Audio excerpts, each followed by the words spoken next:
Good morning, students. Welcome back to my YouTube channel Science Fantasy. We are doing unit number 2 solutions.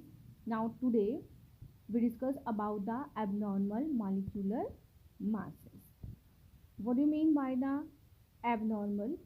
You all know which is not normal, which is known as the abnormal. And what is the molecular masses? The sum totals of the atomic masses of all elements present in a molecule is known as the molecular masses. Why we use here the term of molecular masses? Students, you have done 4 colligative properties. That 4 colligative properties, relative loading in the vapor pressure, which expression is P not A upon PA XB. Okay, elevation in boiling point delta TB, depression in freezing point delta TF, and osmotic pressure pi. This is the 4 colligative properties. And what is the colligative property? The properties of ideal solution, which is depends upon the number of moles of solute present in a solution, not the nature of the solute. That properties is known as the colligative property. और इन सब properties के last में आपने क्या देखा था कि आप जब इनका मेन एक्सप्रेशन करते थे उसके बाद आपने हर एक प्रॉपर्टी को यूज़ करके सल्यूट का मॉलिक्यूलर मास भी कैलकुलेट करते थे. फॉर एग्जांपल, जैसे मैंने यहाँ पे क्या लिया, NaCl लिया, सोडियम क्लोराइड. अगर मैं सोडियम क्लोराइड का मॉलिक्यूलर मास कैलकुलेट करूँ, सोडियम 23 एंड क्लोरीन 35.5, ओवरऑल जो आपका आ जाएगा, कितना जाएगा, 58.5 यूनिफाइड मास या एटॉमिक मास जो कि ग्राम के इक्विवेलेंट भी आपकी होती है.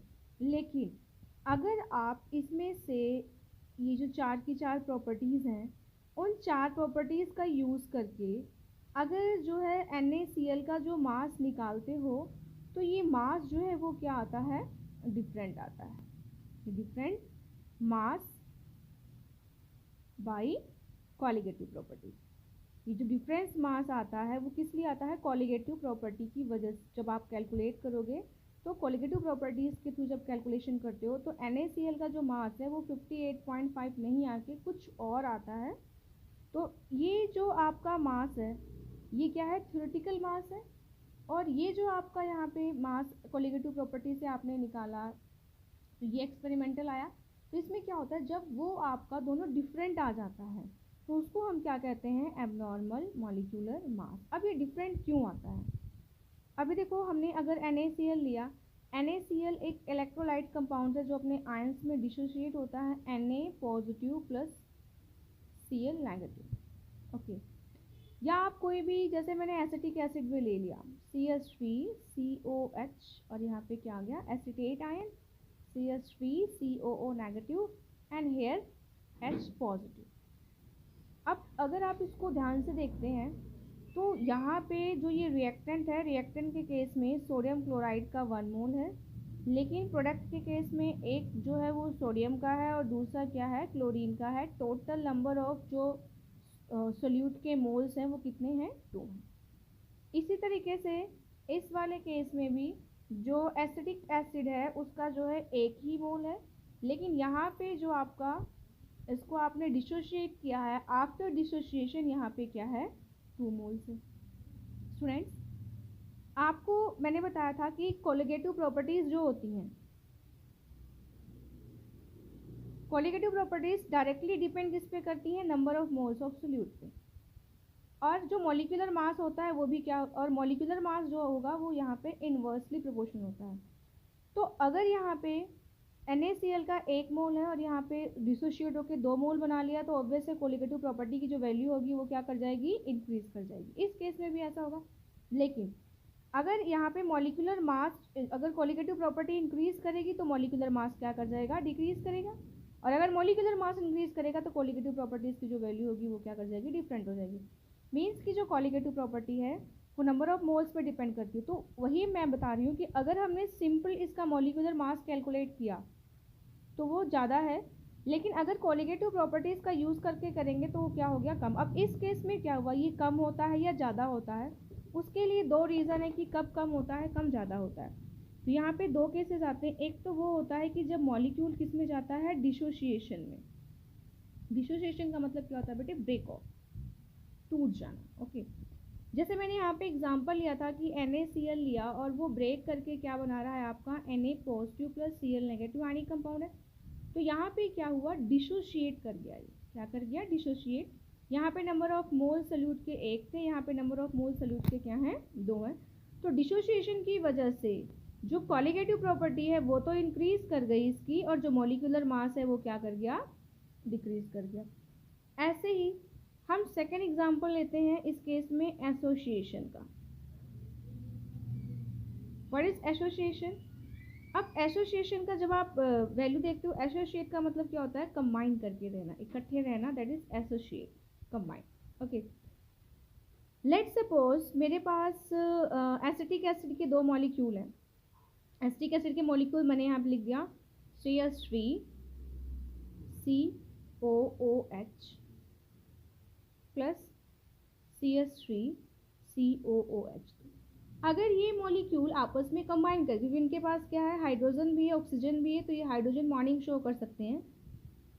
तो CH3C इसको आप ऐसे लिख सकते हैं, लाइक दिस, और यहाँ पे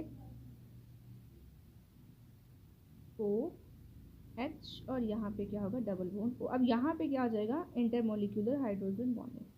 हाइड्रोजन बॉन्डिंग से क्या हुआ, ये दोनों मॉलिक्यूल क्या कर गए, कंबाइन कर गए।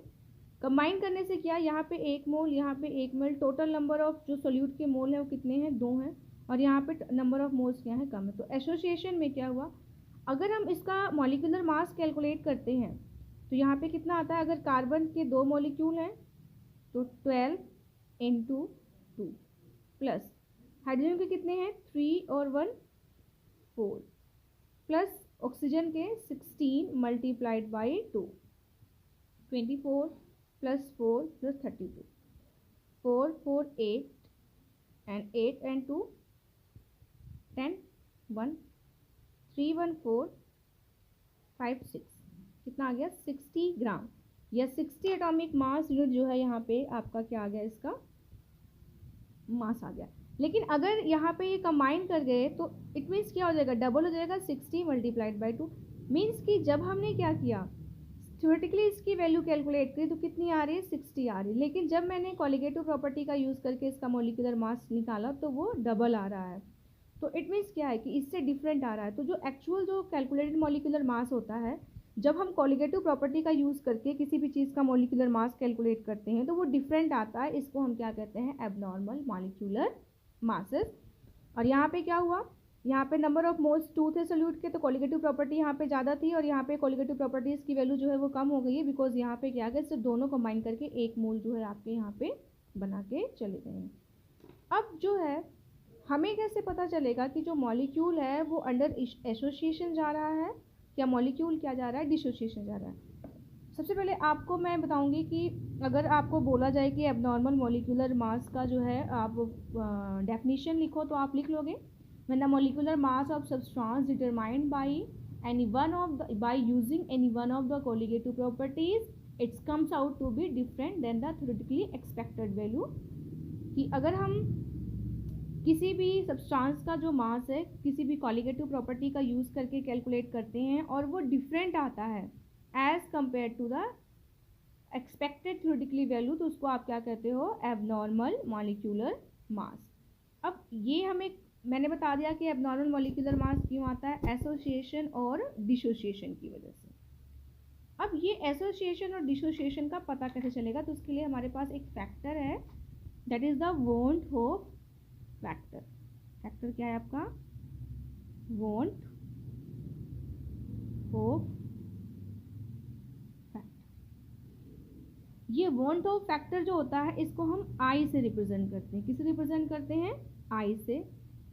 वॉन्ट होप फैक्टर क्या है, ratio of the experimental value of the colligative property upon calculated value of the colligative property. ये क्या है,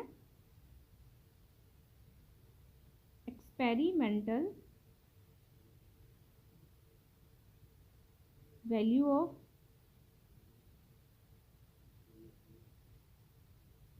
colligative property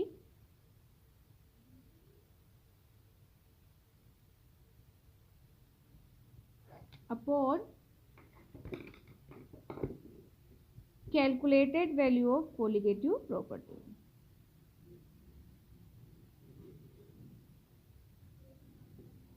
Upon calculated value of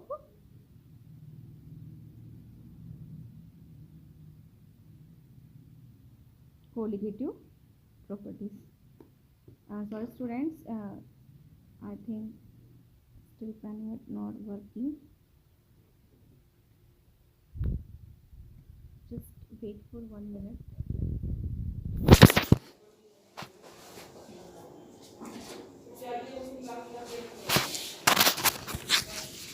Sorry.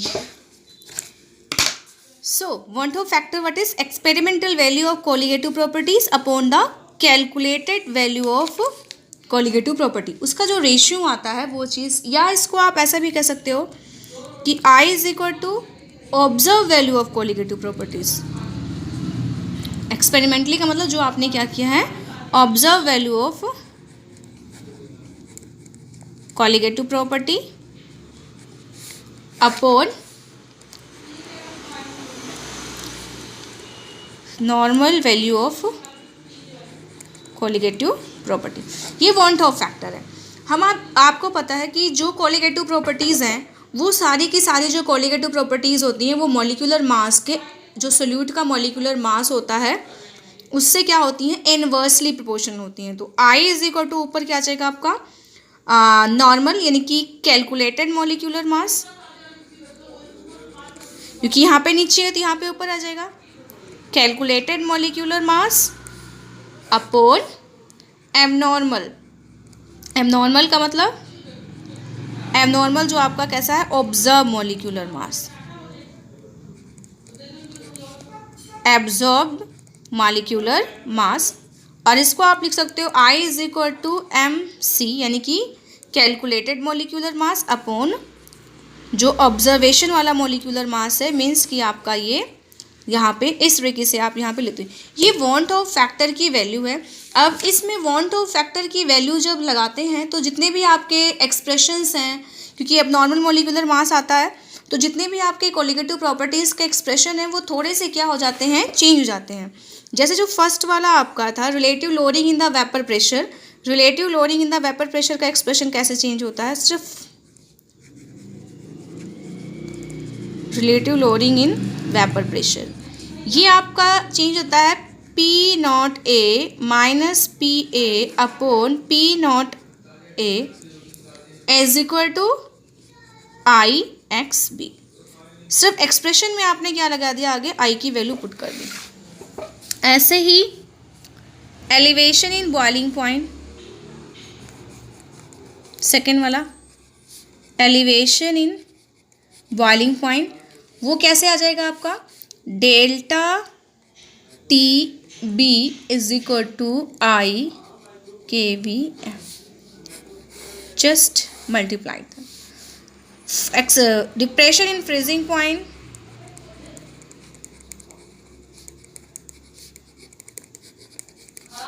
Delta TF is equal to IKF and lastly osmotic pressure,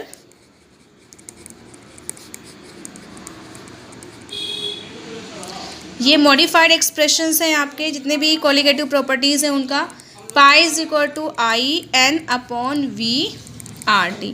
तो ये van't Hoff factor से सभी से multiply करके, क्योंकि जो ये इसलिए किया क्योंकि जो मॉलिक्यूल है वो अंडर एसोसिएशन और डिसोसिएशन जा रहे हैं.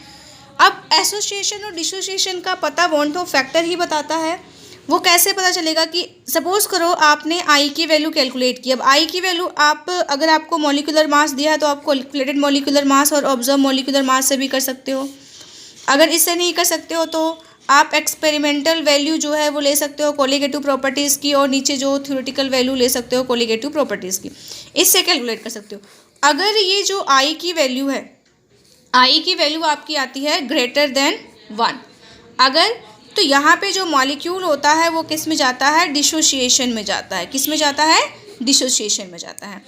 एंड अगर आई की वैल्यू जो है वो लेस देन 1 आती है तो जो मॉलिक्यूल होता है वो किस में जाता है, एसोसिएशन में जाता है।